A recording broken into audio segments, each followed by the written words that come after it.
제가 예전에 여러 번 한자의 성경 이야기가 많이 들어있다고 말씀을 드렸습니다. 그리고 설명을 드렸어요. 그래서 오늘도 한 가지를 좀 살펴보겠습니다. 먼저 창세기 2장 7절을 같이 한번 읽어볼까요? 시작. 여호와 하나님이 땅의 흙으로 사람을 지으시고 생기를 그 코에 불어넣으시니 사람이 생명이 되니라. 하나님께서 사람을 흙으로 지으시고 그 코에 생기를 불어넣으셔서 사람이 움직이는 생명이 되었다라고 설명을 하고 있습니다. 근데 이 정확한 그림이 한자에 들어가 있어요. 한자 가운데 지을 조자라는 단어가 있습니다. 이 지을 조자라는 단어가 이것을 파자해보고 분해를 해보면 흙토자 위에 뭔가 삐침이 하나 딱 그어져 있어요. 그리고 그 밑에 입구가 있고 그 밑에 책받침 붓으로 딱 이렇게 받쳐져 있는 모습입니다. 이 맨 마지막에 있는 이 책받침 부수가 이게 다른 말로, 한자의 다른 말로 뭐라고 얘기하냐면 이걸 달릴착이라고 얘기합니다. 달릴착. 넘겨주세요. 그래서 이 달릴착자를 여러분 잘 보시면 책받침 부수가 같은 단어예요. 이게 변형이 돼서 책받침 부수가 되는 것인데 이 달릴착자가 형상을 그리고 있는 상형문자잖아요. 모습이 뭐냐면 터럭 삼자에 사람이 손을 뻗치고 달려가는 모습이 달릴착자의 모습이라는 것입니다. 그래서 이 사람이 머리를 휘날리며 달려가고 있는 모습이 달릴착, 이게 어떤 단어와 합성되면 책받침 부수를 보여주고 있다는 거죠. 그래서 넘겨주세요. 지을 조자라는 단어가 이렇게 흙토자, 흙의 삐침, 이게 생기를 의미하는 것입니다. 뭔가 생기가 탁 주어지자 이것이 말하는 사람이 되어서 손을 뻗치고 달려가는 모습, 지을 조자의 의미를 가지고 있다는 거죠. 정확히 흙에 생기가 들어가 사람이 되어서 걸어다니고 달려가는 인간의 모습을 설명하는 것이 바로 이 지을조 한자에 담겨있는 의미라는 것입니다. 자, 예전에 설명드렸지만 이미 수천 년 전에 한자를 처음 문자를 상형문자로 만드는 사람은 성경 이야기를 알고 있었어요. 우리보다 더 먼저, 우리보다 더 창조 때와 가까이에서 구전으로 그 여러 가지 이야기를 통해서 알고 있던 사람들이었습니다. 그래서 그들이 한자를 만들 때 성경 이야기를 많이 담아놓고 있다는 거예요. 그리고 이 지을 조자를 통해서 우리가 하나 알 수 있는 것은 뭐냐면 사람은 진화된 존재다 아니다? 진화된 존재가 아니라는 것입니다. 어떻게 된 존재라고요? 한자도 설명하는 거예요. 지어졌다라는 것입니다. 창조된 존재라는 거예요. 그래서 우리가 이 성경을 통해서 또 한자를 통해서 또 우리가 여러 가지 상황들을 통해서 충분히 알 수 있는 것입니다. 하나님께서 이 땅에 천지 만물을 창조하신 거예요. 그 중에 사람조차도 창조하시고 지어내시고 하나님께서 만드신 피조물이라는 것입니다. 오늘은 이 말씀을 통해서 우리가 또 말씀을 깊이 들어보면서 성경이 이 인간에 대해서, 창조된 인간에 대해서, 사람에 대해서 어떻게 설명하는지를 좀 나눠보려고 합니다. 성경은 인간을 어떤 존재라고 말할까요? 첫 번째는요, 심사숙고했다는 것입니다. 이게 무슨 말이냐면요, 하나님께서 이 인간을 만드실 때 그냥 만드신 것이 아니라 어떻게 해서 만들었다고요? 심사숙고하시면서 만들었다는 거예요. 이 하나님의 심사숙고가 잘 깃들어져 있는 구절이 오늘 우리가 읽었던 창세기 1장 26절입니다. 제가 읽어볼게요. 하나님이 이르시되 우리의 형상을 따라 우리의 모양대로 우리가 사람을 만들고 그들로 바다의 물고기와 하늘의 새와 가축과 온 땅과 땅에 기는 모든 것을 다스리게 하자. 이 말씀 한 구절에서도 우리가 중요한 것을 하나 알 수 있어요. 여기서 말하는 하나님이 할 때 하나님이라는 단어가 히브리어로 엘로힘이란 말입니다. 따라해 볼게요. 엘로힘. 이게 하나님이라는 그 히브리적 어원이에요. 그런데 이 엘로힘은 하나님, 신을 의미하는데 이게 엘의 복수형인 것입니다. 항상 성경은 하나님을 말할 때 이 엘로힘으로 기록하고 있어요. 그러니까 이 엘로힘이 뭐다? 복수 형태로 기록하고 있다고요. 왜 복수일까요? 하나님은 몇 분이시기에? 하나님이 몇 분이시죠? 한 분이신데 하나님이 몇 위를 갖고 있어요? 3위 하나님이잖아요.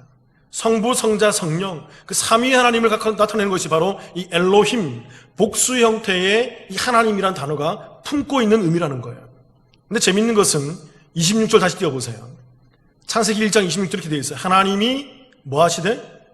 이르시되. 이 말이 히브리어로 이게 아마르라는 단어입니다. 이 아마르라는 단어가 말씀하다, 이르다, 명하다 뭐 그런 의미인데, 이 명하다, 이 이르시다라는 것은 단수로 기록되어 있어요. 그러니까 여러분 이게 앞뒤가 맞지 않는 거예요. 복수의 하나님이 복수가 말할 때는 뭘로 기록해야 되죠?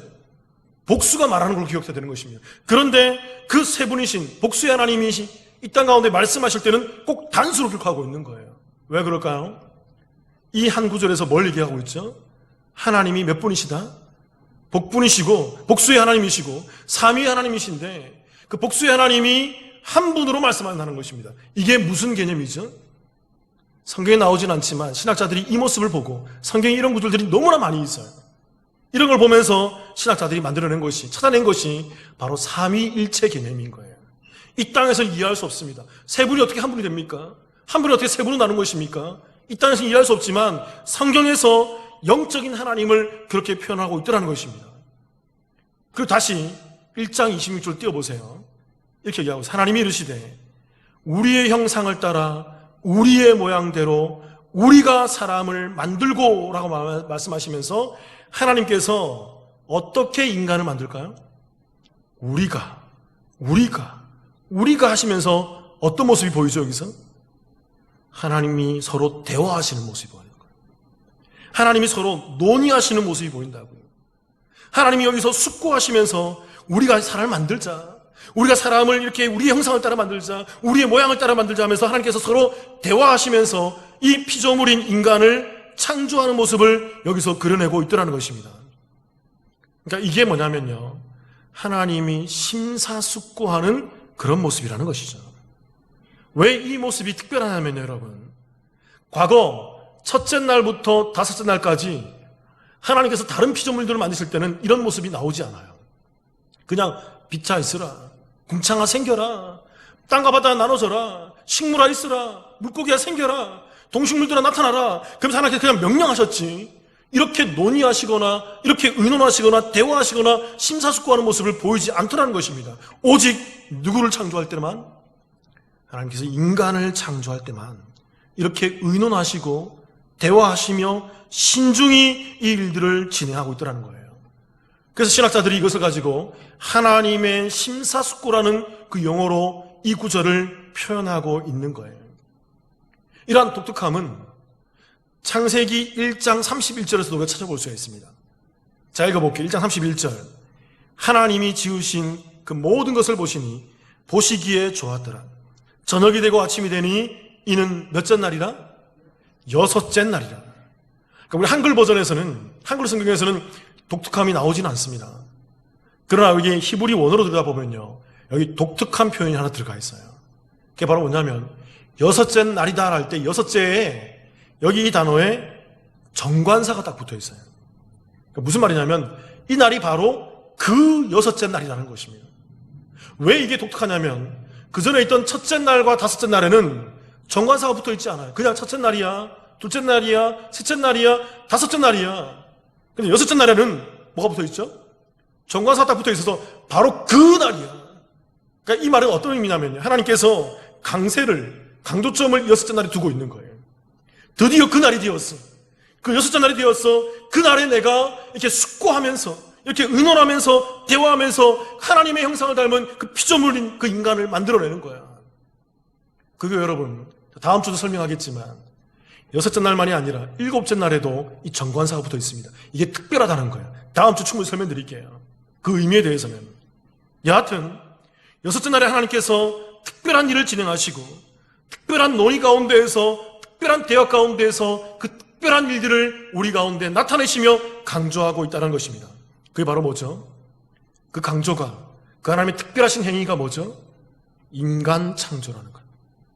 우리 인간은요, 하나님의 모든 피조물 가운데 하나님의 특별한 관심 가운데 창조되었다는 사실이에요. 그러면 사랑하는 성도 여러분, 우리는 알아야 됩니다.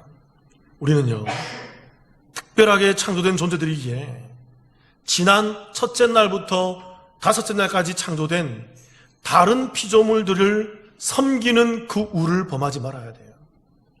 우리가 자연을 섬기고, 우리가 다른 형상을 섬기고, 우리가 다른 동물을 섬기고, 우리가 창조된, 피조된 다른 세계를 섬기는 것은 어떤 의미가 되는 걸까요? 그건 바로 하나님께서 나를 특별한 존재로 만들지 않았다라는 고백인 거예요. 무슨 말인지 아시겠습니까? 내가 다른 우상들을 섬기는 것은 하나님이 이 인간을 특별한 존재로 만든 것이 아니라 누가 특별하다? 다른 동물이 특별하다. 다른 식물이 특별하다. 다른 피조세계가 더 특별하다는 그런 고백으로 그들을 섬기는 행위가 된다는 것입니다. 그렇게 여러분, 저와 여러분들은 이 땅 가운데에서 하나님의 그 심사숙고로 그 특별한 존재로 피조된 성도들이기 때문에 다른 피조세계를 섬기는 것이 아니라 오히려 우리가 특별한 존재로 이 땅에서 존귀 여김을 받아야 되는 그 피조물이라는 거죠. 또 두 번째로 성경이 말하는 인간은 어떤 존재일까요? 두 번째는 형상과 모양이라는 거예요. 이 말은 무슨 말이냐면 우리 인간들은 하나님 특별하심으로 창조되었는데 그 특별하신 방법이 뭐냐면 하나님의 형상과 하나님의 모양이었다는 것입니다. 말씀 한번 읽어볼게요. 창세기 1장 24절 25절 제가 한번 읽어볼게요. 이런 말씀이 있죠. 하나님이 이르시되 땅은 생물을 그 종류대로 내되 가축과 기는 것과 땅의 짐승들을 종류대로 내라 하시니 그대로 되니라. 25절 하나님이 땅의 짐승들을 그 종류대로 가축을 그 종류대로 땅에 기는 모든 것을 그 종류대로 만드시니 하나님이 보시기에 좋았더라. 여기서 반복되고 있는 단어가 뭐죠? 종류대로. 이 두 절 속에 종류대로라는 단어만 이게 5번이나 반복되고 있어요. 그 창세기 1장 전체에서 이 종류대로라는 단어가 총 10번이나 반복되고 있다고요. 그러니까 하나님이라는 단어, 그 단어가 제일 많이 반복되고 있고 하나님이 그 다음에 많이 반복되는 것이 바로 뭡니까? 종류대로라는 단어예요. 자, 자주 설명드렸지만 그 문법 가운데 어떤 서술 가운데 반복은 뭐다? 반복은 뭐다? 강조라는 것입니다. 하나님께서 강조하고 있는 거예요. 이 땅의 모든 동식물들은 어떻게 창조되었다? 이 땅의 모든 동식물들은 어떻게 창조되었다? 각기 그 종류대로 창조되었음을 우리 가운데 설명하고 있다는 것입니다. 질문 하나 드려볼게요. 조금 핀트가 원할 수도 있겠지만 질문 하나 드려볼게요. 이 땅 지구 가운데, 이 피조된 이 지구상 가운데 여러분 동물의 종류가 많을까요? 식물의 종류가 많을까요? 동물이 많다? 식물이 많다. 찾아보니까요, 여러분. 식물은 총 35만 종이라고 합니다. 굉장히 많죠. 동물은 얼마나 있을까요? 동물은 지금까지 발견된 것만 100만 종이 넘는다는 거예요. 굉장히 많은 거죠. 그리고 이 식물과 동물이 재밌는 것은 뭐냐면 식물과 동물의 종류가 여러분 계속 뭐 할까요? 늘어나고 있대요. 왜 늘어날까요? 진화해서 늘어나는 것이 아니라 계속 발견되어지고 있다는 거예요. 아직까지도 발견되지 못한 식물과 동물이 무수히 많을 것으로 추정하고 있어요. 그래서 매우 많은 것들을 하나님께서 어떻게 할까요? 각기 다양한 종류로, 이 종류대로 창조하신 것입니다. 또 하나 질문 드려볼게요, 여러분. 가장 비근한 예로 우리가 잘 알고 있는 벌레 가운데 여러분 개미를 아시죠? 개미의 종류가 몇 종일 것 같습니까? 뭐 큰 개미, 작은 개미, 검은 개미, 흰 개미, 빨간 개미, 여러 가지 개미가 있을 거 아니에요. 개미 종류가 몇 종류일까요? 저도 놀랐어요. 찾아보니까 개미 이 한 종의 종류만 5,000가지가 넘는데요. 지금도 이 개미가 발견되고 있답니다. 재미있는 것은 뭐냐면 이 개미들이 각기 다양한 그 구별되어 있는 모습으로 그 5,000종이 넘는 개미들이 그렇게 존재하고 있더라는 것입니다. 왜 그럴까요? 하나님께서 그 개미들을, 그 모든 피조물들을 어떻게 창조하셨기 때문에 각기 그 종류대로 창조하셨기 때문에 그래요. 정확히 그 종들이, 그 모든 모습들이 종속 과목으로 구별되어 있는 것입니다. 그러나 여러분, 하나님은 사람만큼은 그렇게 창조하지 않으셨어요. 사람은 어떻게 창조했을까요? 다시 한번 읽어볼게요. 창세기 1장 26절 같이 한번 읽어볼게요. 시작. 하나님이 이르시되 우리의 형상을 따라 우리의 모양대로 우리가 사람을 만들고 그들로 바다의 물고기와 하늘의 새와 가축과 온 땅과 땅에 기는 모든 것을 다스리게 하자 하시고 사람만큼은 어떻게 창조하셨어요? 하나님의 형상과 모양대로 창조하셨다는 것입니다. 사람은 사람같이도 창조하지 않으셨다고 말씀드렸잖아요. 사람은 누구같이? 하나님같이. 하나님의 형상과 모양대로 창조하셨다는 겁니다. 그렇다면 여러분, 이 의미가 뭘까요? 하나님의 형상과 모양이라는 이 의미가 뭘까요? 자, 1차적으로 좀 설명드릴 텐데 이 단어의 의미를 좀 아셔야 됩니다. 이 단어가 형상과 모양이라는 단어가 우리말 성경에는 하나 우리의 형상을 따라 우리의 모양대로 이렇게 구별해서 표현되고 있지만 히브리어도 마찬가지. 히브리어도 형상과 모양이 이게 각기 다른 단어로 설명되어 있지만 그러나 이 형상과 모양이 이 설명되어 있는 이 구절 가운데 형상과 모양이라는 단어 가운데 뭐가 없냐면요. 원래 원어에 보면 접속사가 없어요. 이게 무슨 말이냐면 형상 그리고 모양 이런 의미가 아니라는 거예요.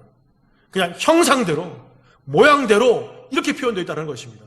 접속사가 표현 없이 그냥 이 단어가 연결되어 있다는 거예요. 그러니까 이게 뭘 의미하는 거냐면요. 서로 각기 다른 단어로 하나의 의미를 설명하고 있다는 것입니다. 형상과 모양이 다른 의미를 갖고 있는 것이 아니라 하나의 주제를 설명하고 있다는 거예요. 창세기 1장 27절 그 다음 절을 읽어볼게요. 제가 읽어볼게요. 이 말씀이 있습니다. 하나님이 각기 형상 곧 하나님의 형상대로 사람을 창조하시되 남자와 여자를 창조하시고 여기서는 뭐라 표현되어 있어요? 형상만 표현되어 있죠. 모양이라는 단어가 없습니다. 그 창세기 5장 1절 같이 한번 읽어볼까요? 시작. 이것은 아담의 계보를 적은 책이니라. 하나님이 사람을 창조하실 때에 하나님의 모양대로 지으시되. 여기서 뭐 어떤 단어만 있습니까? 모양이라는 단어만 있다고요. 그러니까 이게 무슨 말이냐면 형상과 모양이라는 것은 하나의 주제를 설명하기 위해서 반복적으로 나열해서 강조하고 있는 표현이라는 것입니다.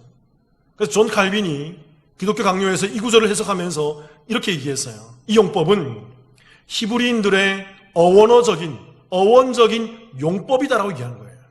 그러니까 어떤 하나를 주제를 설명하기 위해서 반복적으로 다른 단어를 가져와서 한 가지 주제를 설명하고 있는 그런 용법이라는 것입니다. 그러니까 무슨 말일까요, 여러분? 여기서 우리가 첫 번째로 이해할 수 있는 것은 뭐냐면요. 하나님께서는 사람을 종류대로 짓지 않으시고 사람같이 짓지 않으시고 누구의 모양을 따라서? 하나님같이, 누구의 형상을 따라서? 하나님같이 지었다는 것입니다. 하나님처럼 지었다는 것을 이 형상과 모양으로 강조하면서 표현을 하고 있다는 거예요. 그러니까 여러분, 우리 인간은요, 이 땅에서 동식물을 닮은 자로 살아가면 안 되는 거예요. 이 땅의 창조의 첫째 날부터 다섯째 날까지 창조된 피조 세계를 닮아가는 존재가 되어서는 안 된다는 것입니다. 우리는 여섯째 날에 그 특별함을 가지고 누구같이 창조된 존재들이에요? 하나님같이, 하나님처럼 지은 존재들인 거죠. 그래서 우리는 이 땅에서 누구를 닮아가야 될까요? 하나님을 닮아가는 존재로 이 땅을 살아가야 한다는 것입니다. 그래서 여러분, 우리가 이 땅에서 동식물들처럼 그저 욕구만 채우는 존재가 되어서는 안 되는 거예요. 그래서 이 땅의 동식물처럼 향락과 세상의 이기만을, 쾌락만을 추구하는 그런 존재로 살아가서는 안 된다는 것이죠. 누구처럼? 하나님처럼, 하나님을 닮은 존재로, 하나님같이 이 땅을 살아가야 되는 존재가 바로 저와 여러분의 그러한 모습이라는 것입니다. 자, 두 가지를 설명드렸어요. 첫 번째는 우리는 이 땅에서 특별한 존재이기 때문에 동식물들을 섬겨서도 안 되고, 두 번째로 우리는 하나님처럼 지은 존재받은 자들이기 때문에 동식물들처럼 살아서도 안 되는 거예요. 섬겨서도 안 되고 그들처럼 살아서도 안 되는 거죠. 누구처럼? 하나님처럼, 하나님같이. 그렇다면 성경이 말하는 인간 세 번째 모습이 뭘까요? 그럼 그 하나님처럼 살아야 된다는 것, 하나님의 형상과 모양을 닮아서 그렇게 살아가야 된다는 것, 그게 어떤 의미일까요? 그게 바로 세 번째, 다스림이라는 것입니다. 그러니까 하나님께서 이 인간을 특별하게 창조하신 이유가, 하나님께서 인간을 그 형상과 모양대로 하나님같이 지으신 이유가 어디에 있다? 이 다스림을 갖고 살아가는 인간의 모습에 담겨 있다는 거예요. 말씀 같이 한번 읽어볼게요. 창세기 1장 26절 같이 한번 읽어보겠습니다. 시작. 하나님이 이르시되 우리의 형상을 따라 우리의 모양대로 우리가 사람을 만들고 그들로 바다의 물고기와 하늘의 새와 가축과 온 땅과 땅에 기는 모든 것을 다스리게 하자 하시고. 자, 표현해놨지만 이 구절을 잘 보세요. 우리가 어떤 한 구절을, 어떤 한 문맥을 이해하기 위해서는 여러 가지 방법이 있지만 정말 유용한 방법이 뭐냐면 그 문맥 가운데 주동사를 알면 돼요. 어떤 한 문맥이나 어떤 글 가운데에서 동사가 뭐냐, 이 동사가 뭔지를 이해하면 핵심이 보인다고요. 근데 이 26절에는 이 주동사가 두 가지가 있습니다. 첫 번째, 하나님이 뭘 하셨다고요? 사람을 만들었다는 것입니다. 이게 주동사예요. 그 사람을 만들어서 하나님께서 뭐 하셨어요? 두 번째로, 그 사람이 다스리겠다는 것입니다. 그러니까 여러분, 이 동사를 보면 우리가 하나님의 목적을 알 수 있어요. 하나님이 그 형상을 따라, 모양을 따라 우리 인간을 만드신 목적이 어디에 있을까요? 다스리게 하기 위함에 있는 거예요. 그럼 질문 드려볼게요, 여러분. 우리가 무엇을 다스려야 될까요? 첫째 날과 다섯째 날까지 피조된 이 모든 천지 만물들을 우리가 다스려야 하는 것입니다. 그게 하나님의 형상과 모양을 닮은 자의 모습이라는 거예요. 그러니까 우리가 피조된 세계를 섬겨서도 안 되고요. 그러니까 우상을 섬기면 안 돼요, 여러분. 뭐 좋은 나무나 좋은 돌이나 좋은 짐승, 대단한 짐승을 섬겨서는 안 돼요. 그게 여러분 어떤 표현일까요? 나는 특별하지 않은 존재입니다. 난 하나님 창조를 거부하는 존재입니다. 난 하나님 창조된 세계에서 특별한 존재가 아니라 오히려 저 곰이, 저 사자가, 저 나무가 더 특별한 존재입니다라는 말하는 하나님의 그 특별하심을 부인하는 모습이라고요. 또 두 번째, 우리는 이 땅에서 우리가 동식물들처럼 살아서도 안 되는 거죠. 무엇처럼? 하나님처럼 이 땅을 살아가면서 하나님의 그 특별하심으로 하나님같이 이 땅을 다스리며 살아가는 것이 바로 저와 여러분의 성도의 모습이라는 거죠. 그렇다면 여러분, 이 세상의 정점에 서 있는 그 사람이 하나님같이 이 땅을 다스린다, 이 땅을 모두 다 정복하고 다스린다, 그 의미가 뭘까요? 구체적인 의미가 뭘까요? 그것을 여러분 이제부터 집중하셔요. 이제부터 잘 보셔야 됩니다.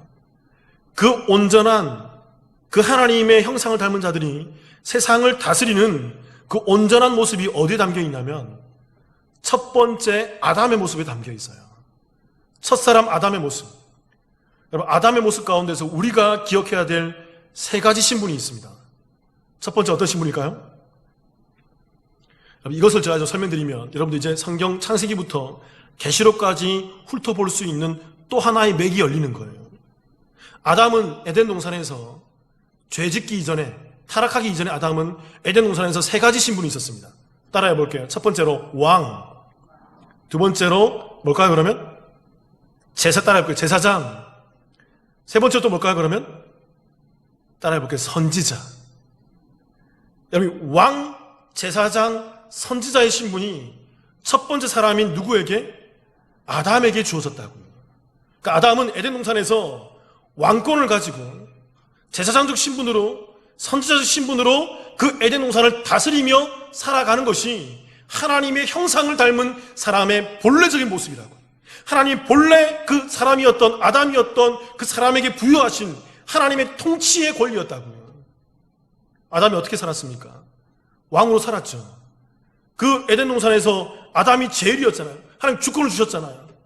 또 두 번째, 아담이 어떻게 제사장적 신분 살았습니까? 지난주에 설명드렸지만 하나님이 인간을 창조하신 목적, 그 복을 주신 목적, 하나님과 뭐 하기 위해서? 교제하기 위해서. 여러분 잘 생각해 보세요. 구약시대 때 이스라엘 백성들이 하나님이 거하시는 성막 속에서 하나님을 섬기며 하나님과 교제했던 그 유일한 직분들이 있습니다. 그 누굴까요?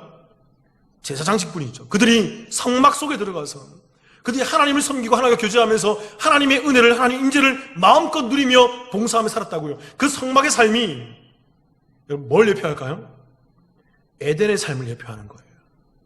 그 아담이 에덴에서, 하나님이 인재하신 그 에덴에서 하나님과 교제하고 하나님과 관계하며 그 원초적인 복을 누리며 살았던 제사장적 신분을 살아가고 있었다는 거죠. 그 세 번째로 하나님께서 아담에게 에덴 동산에서 뭘 주셨을까요? 말씀을 주셨어요.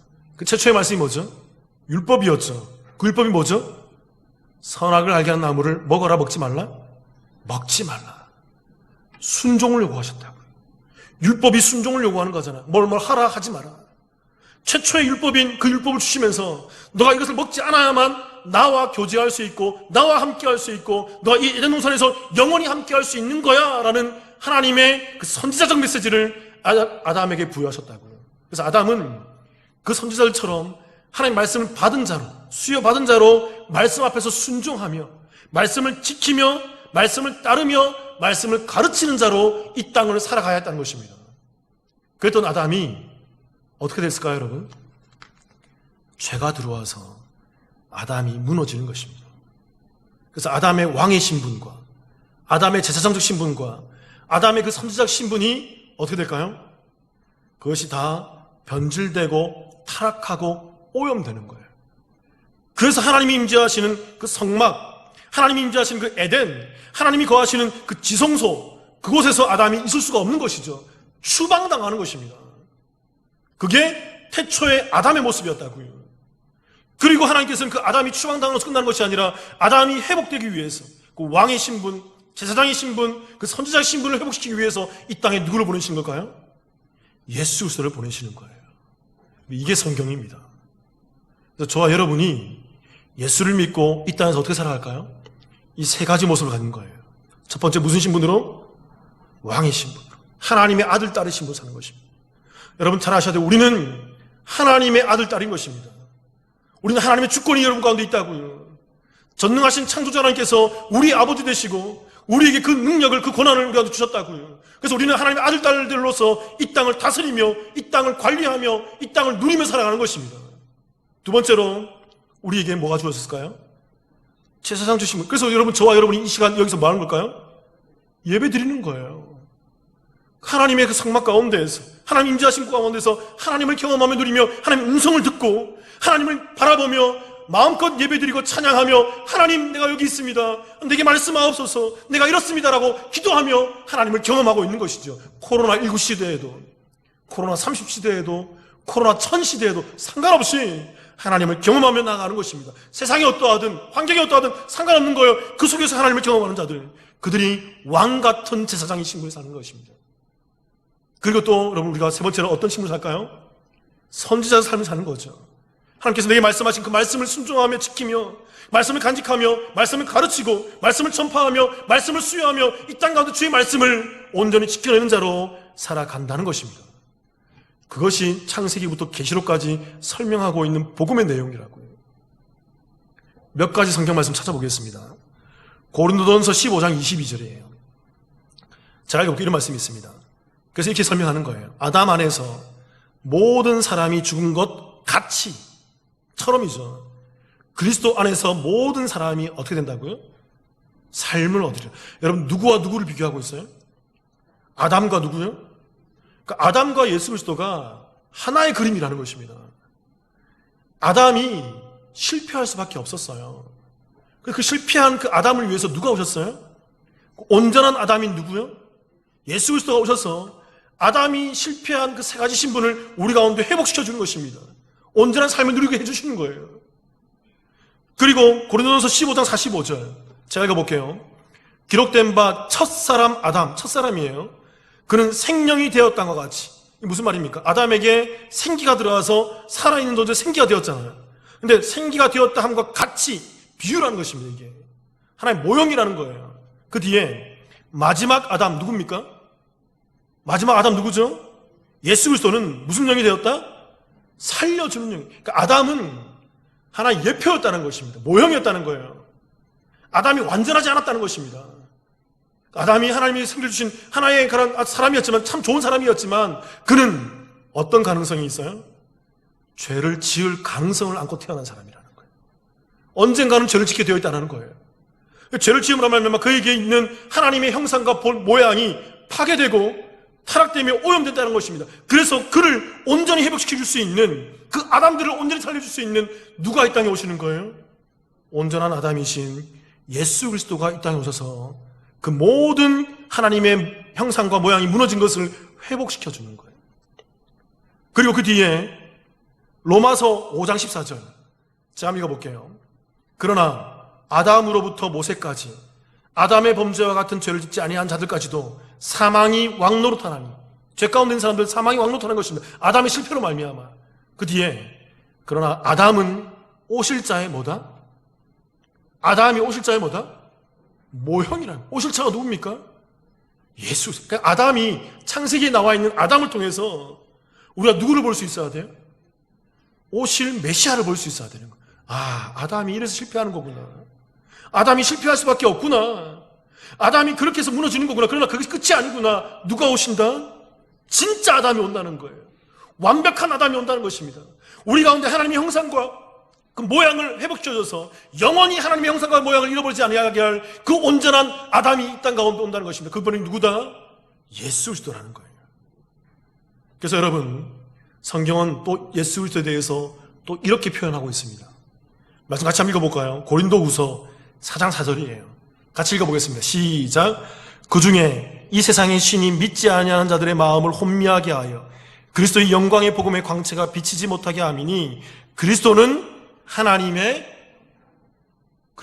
뭐라고요? 아담이 원래 입었던 그 형상이라는 것입니다. 근데 아담은 모형의 형상이었고 예수님은 뭐다? 하나님의 실제하는 형상이라는 것입니다. 그래서 우리가 아담으로 가는 것이 아니라 누구한테로 나아가야 되는 거예요? 예수 그리스도의 온전한 아담인 예수 그리스도에게 나아가야만 우리가 그 하나님의 온전한 형상을 입을 수 있는 거예요. 그래서 로마서 8장 29절 제가 읽어볼게요. 하나님이 미리 아신 자들을 또한 그 아들의 형상을 본받게 하기 위하여, 그 아들의 형상이 누굽니까? 예수 그리스도죠. 그 아들의 형상을 본받게 하기 위하여 미리 정하셨으니 이는 그로 많은 형제 중에서 뭐 되게 하셨다? 맏아들 되게 하셨다. 누가? 예수 그리스도가. 예수 그리스도가 하나님의 온전한 형상으로 이 땅 가운데 오셔서 맏아들이 되었다는 것입니다. 그럼 여러분 질문 드려볼게요. 맏아들이 있다는 것은 누구도 있다는 거예요? 맏이 있으면 누가 있어요? 동생들이 있다는 거죠. 그 동생들이 누굽니까? 저와 여러분이에요. 예수 그리스도로 말미암아 형상과 모양을 온전히 입게 되는 그리스도 안에 있는 그리스도가 하나 되고 그리스도와 연합된 그 그리스도를 본받고 있는 그 동생들, 저와 여러분들인 것이죠. 그래서 우리는 그리스도 안에서 믿음으로 말미암아 하나가 되는 존재인 것입니다. 그 본질과 형상이 회복되는 거예요. 그리고 여러분 골로새 3장 9절 10절 제가 읽어볼게요. 너희가 서로 거짓말을 하지 말라. 옛사람과 그 행위를 벗어버리고, 옛사람과 그 행위를 벗어버리고 10절 같이 읽을게요. 시작.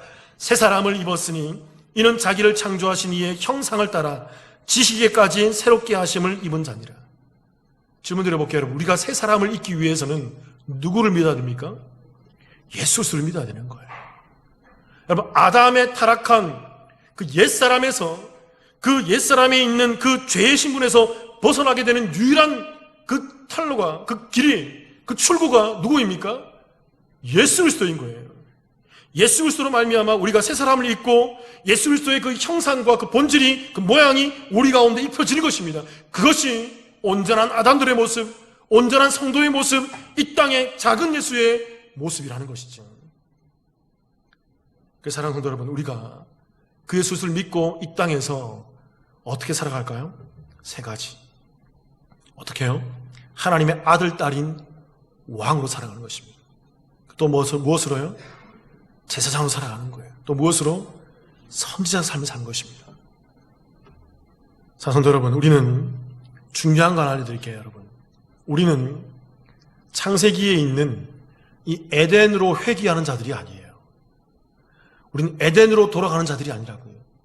에덴에는 뭐가 있어요? 너무 좋은 곳이에요. 너무 좋지만 거기 뭐가 있어요? 죄를 지을 가능성이 있는 곳이에요. 선악을 알게 하는 나무가 있다고요. 그래서 아담이 거기서 실패한다고요. 거기서 아담이 10만 년을 살았건 100만 년을 살았건 1000만 년을 살았건 상관없어요. 언젠가는 아담이 뭐하게 돼 있어요? 실패하게 돼 있어요. 그 형상과 모양이 무너지게 돼 있다고요. 그래서 우리에게 누가 오시는 것입니까? 온전한 형상과 모양으로 예수 그리스도가 오셔서 우리를 회복시켜 주시고 회개시켜 주는 것입니다. 그래서 우리가 이 땅에서 회복된 죄로 살다가 우리가 어디로 가는 것입니까? 에덴으로 가는 것이 아니라 어디로 가는 걸까요? 새하늘과 새 땅으로 가는 거예요. 완전한 에덴, 완벽한 에덴. 그곳으로 가서 하나님과 함께 뭐가 없는 곳에서? 죄가 없는 곳에서 영원히 그 왕으로, 그 제사장으로, 그 선지자로 하나님을 기뻐하며 하나님을 예배하며 말씀 앞에 순종하며 그 땅을 살아간다는 것입니다. 여러분, 그 땅을 살아가는 조건이 하나 있어요. 이 땅에서 그 모습이 회복된 자들만이 그곳에서 그 영원함을 누릴 수 있는 것입니다. 사성도 여러분, 저와 여러분들은 예수로 말미암아 회복된 자들입니다. 그 하나님의 형상과 하나님의 모양이 우리 가운데 있는 자들이죠. 그래서 우리는 하나님의 그 아들과 딸로서 이 땅의 그 모든 피조물들을 닮아가는 존재가 아니라, 피조물들을 섬기는 존재가 아니라 이 땅에 있는 모든 피조물들을 어떻게 해야 될까요? 다스리는 존재로 있는 거예요. 또 두 번째로 우리는 이 땅에서 하나님의 제사장인 신분으로 회복된 존재된 것입니다. 그래서 우리는 이 땅에서 예배 드리지 않는 자가 아니라 어떻게 할 수만 있으면 예배를 빠질까? 어떻게 할 수만 있으면 예배를 드리지 말까? 그런 존재가 아니라 어떻게 할까요? 예배 드리기를 기뻐하는 자로 서 있는 거예요. 예배를 쫓아오는 자로 서 있는 거죠. 주의 말씀이 선포되는 곳이 있다 그러면, 하나님이 예배하는 곳이 있다 그러면 어디든 막론하고 그 예배 자리 가운데 서 있는 것이 바로 저와 여러분의 모습이 되어야 한다는 것입니다. 또 세 번째로 우리는 이 땅에서 선지자 신분으로 회복되어서 주의 오심을 기다리며 세상 끝날까지 주의 오심을 기다리고 선포하고 중보하며 그 말씀을 지키고 순종하며 이 세상 가운데 증거하는 그 삶을 살아가야 한다는 것입니다.